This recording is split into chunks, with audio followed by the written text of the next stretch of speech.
Hello there, it's Luke, and during the session we're going to be looking at the pressure volume loop for the left ventricle.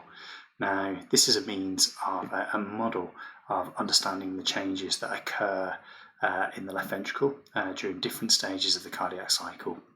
So our aims for this session are we're going to introduce the pressure volume loop and explain how it can be used to understand the changes that occur during the cardiac cycle.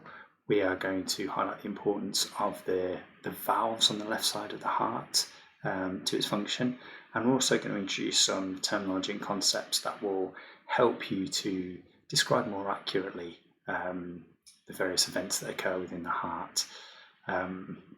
So without any further ado, here is a pressure volume loop. And this is from the textbook by Guyton and Hall. And as you can see, it's a fairly complex looking thing with a lot of complex language.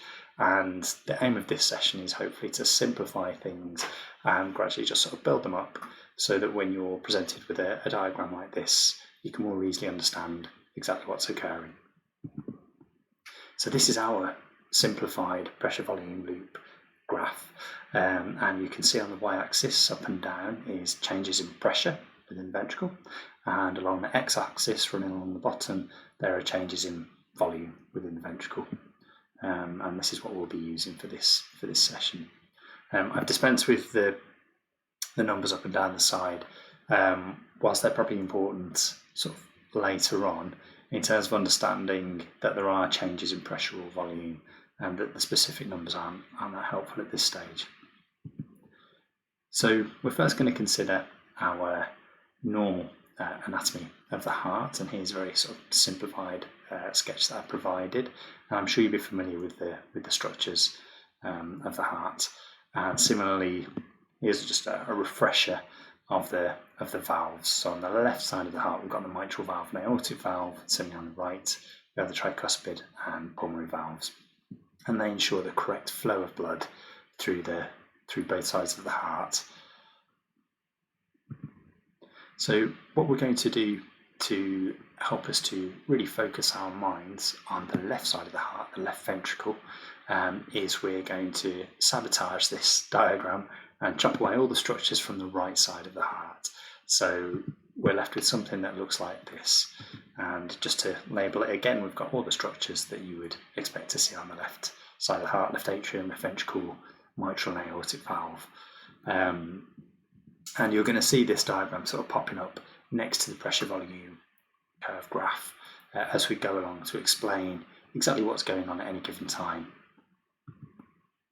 So we're going to have two diagrams next to the pressure volume curve, the first of which is going to show blood flow, and that's denoted here by these red arrows.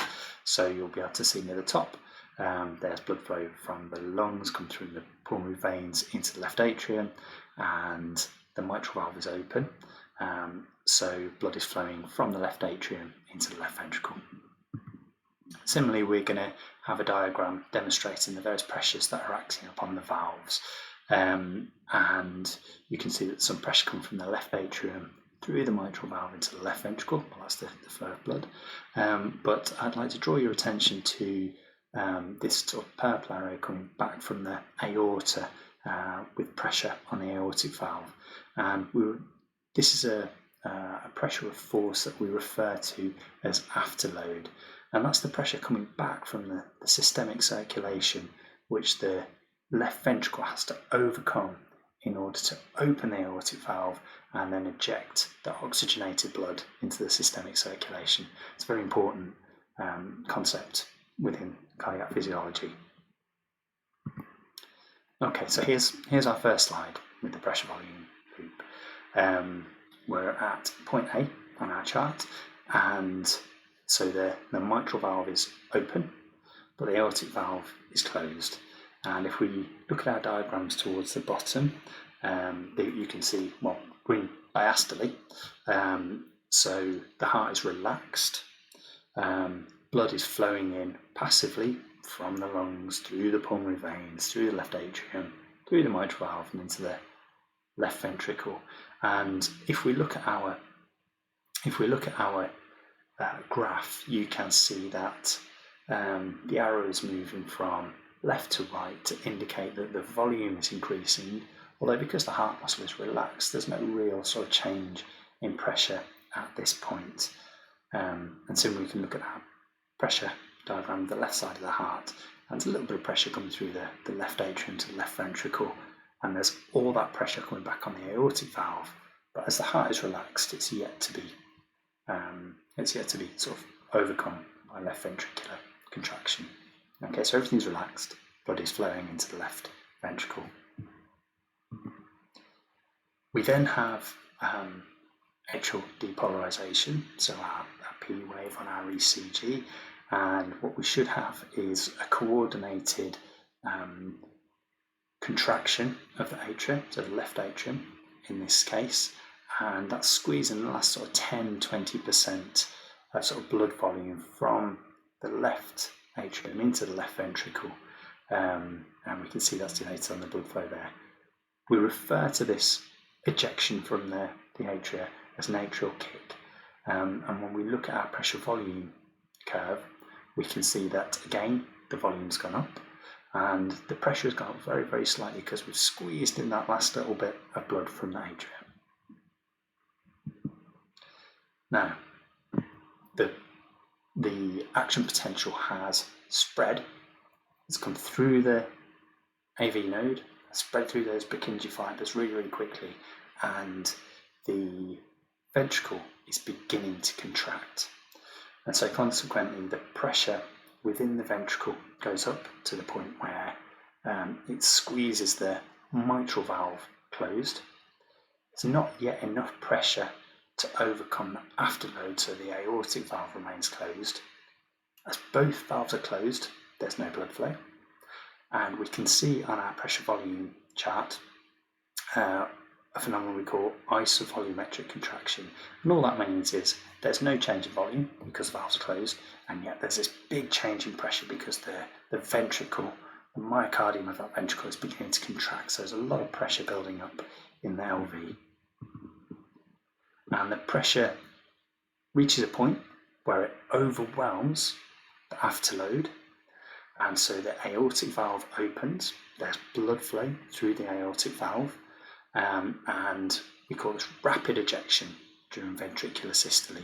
So you can see on our pressure volume loop graph that the aortic valve is open, there's a rapid elevation in pressure as the ventricle squeezes that blood into the aorta, but also a rapid drop, a rapid decrease in volume because the ventricle is emptying. And those of you that are sort of chart cookies will probably have noticed that this relates to arterial blood pressure.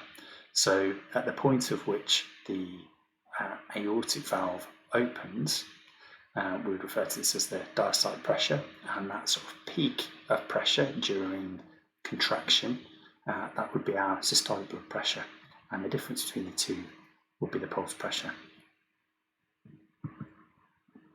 So the LV is contracted, so the QRS complex has set off that action potential that set all the heart muscle to contract, and the heart muscle is now in a period of relaxation. So the pressure that was coming from the LV to the aortic valve has now dropped, and consequently the afterload is greater than the pressure within the LV, and the aortic valve is closed.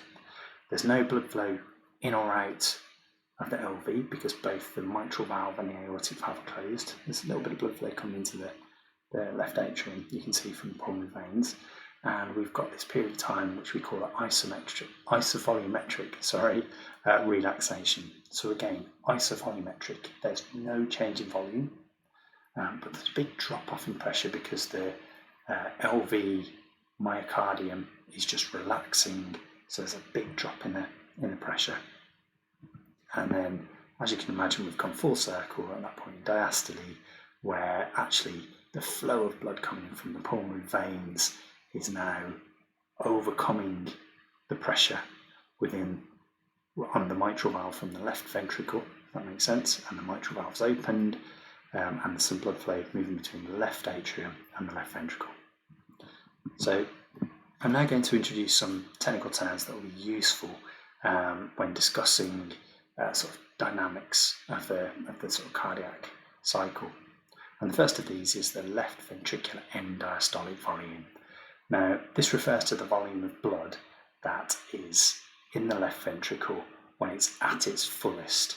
So there's been the passive filling from the left atrium to the left ventricle, and then we've had the atrial kick, so the squeezing of the last little blood from the left atrium into the left ventricle, and we're just about to enter systole. The mitral valve is closed and our heart is as full as it can be.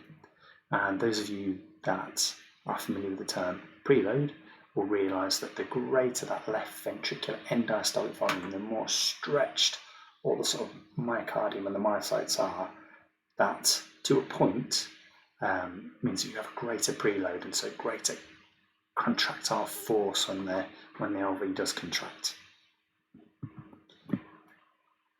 We have another technical term, which is the LV end systolic volume, and essentially this is the blood that is left within the heart when it's finished contracting, it's finished that LV systole, so it's the blood left within the left ventricle after systole. Both the valves are closed. Again, the afterload is overwhelming the sort of absence of pressure, if you like, in the LV. And I think what's important to note is that the LV is never truly empty, so you don't eject your whole blood volume from the LV out on systole. And again, you may have already sort of worked this out, but the stroke volume, which is the volume of blood ejected from the LV during systole, is the difference between the left ventricular end diastolic volume and the left ventricular end systolic volume. So, in summary, we can see that the pressure volume loop can be used as a model for understanding the changes that occur within the left ventricle during different points in the cardiac cycle. We've observed the significance of the valve opening at different points during that cycle in maintaining the pressure within the different sort of compartments of the heart and according to the flow of blood, the correct flow of blood from the pulmonary veins to the LA to the LV and out through the aorta. We've introduced some technical terms that will be helpful for you to understand and discuss the sort of dynamics within the heart. And we've discussed the concept of afterload, which is that pressure coming back from the systemic circulation on the aortic valve, which the LV must overcome in order to eject blood into the systemic circulation. Thank you very much for listening, and yeah, that's the end of the session. Thank you.